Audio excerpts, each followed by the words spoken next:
the province of East Turkestan, which is the province that they have called Xinjiang. This is their name. In 1947, the Chinese government basically invaded this province, which was not under Chinese control, and they occupied it, and they acquired it, and they basically made it a part of China. And the people there, they are more Turkish than they are Chinese. They don't speak Mandarin, they don't speak Chinese. Ethnically, they're different. They're not the Hui Muslim. These are what are called the Uyghur Muslims, okay? And the Uyghurs are a branch of the Turkish people. They are not a branch of the Chinese people. And the Uyghurs have been humiliated. They have been colonized for the last 60 years. And obviously, push has come to shove, and the Uyghurs are now fighting back.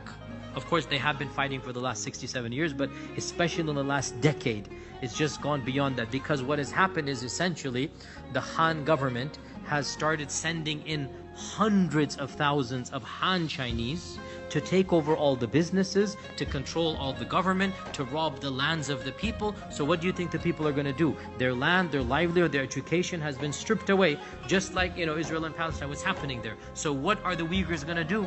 They're doing what any people would do when they have been subdued and humiliated. So when they are now fighting back, the government is saying, oh, Al-Qaeda there, terrorism there, ISIS there, even though they have nothing to do with those movements, right?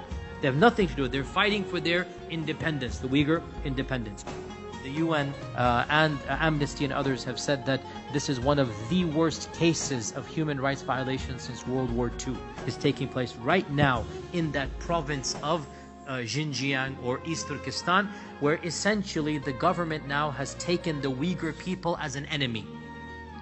And they are attempting to wipe out Uyghur civilization by force.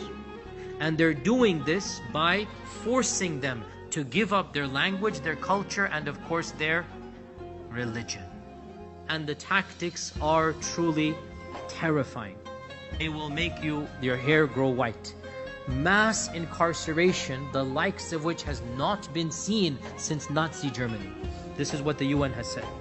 Not thousands, not tens of thousands. It is said hundreds of thousands of people have been rounded up at will and taken into concentration camps. Right now, as we speak, where they are forced to be indoctrinated into the Han culture, Mandarin language, forced to eat pork, forced to not pray, basically cannot live their lives as Muslims.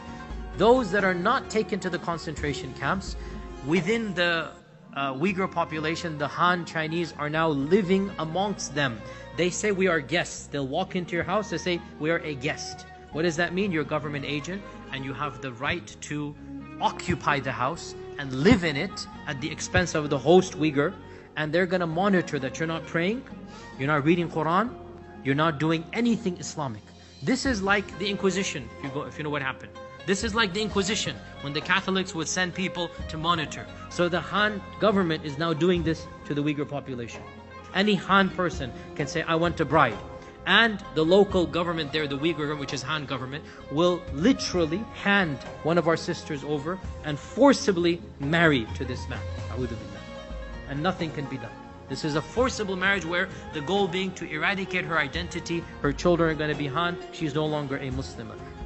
Sisters who have long skirts, they're being stopped and their skirts are being cut in public so that they become mini skirts that you're not allowed to wear. Forget hijab, because hijab was banned last year. In the broad daylight, there is a table of food in Ramadan, and the Uyghurs are forced to have free lunch on the government. What does that mean? If you don't eat, you will be whipped, killed, tortured, taken away. Everybody is forced to eat. And one of the Uyghur brothers came to me and said his own brother had been arrested and he wants to know the fatwa, can he eat in the daylight of Ramadan to save his life? Because he is being forced as a teacher, school teacher. They took him in front of everybody and they basically gave him a plate of food in Ramadan. And the government is silent, as you know, and the local and the world is silent. This is the reality, unfortunately. So the least we can do is to thank Allah subhanahu wa ta'ala for our own blessings, and to make sure that we do whatever we can to help them out in our du'as, in our prayers, in our public awareness. I don't think we can even give money to them at this stage because the government has blocked off everything. So it's really that province where Islam is being clamped down upon. No Jumu'ah, no Ramadan, no hijab, no Quran. That province, the Xinjiang province.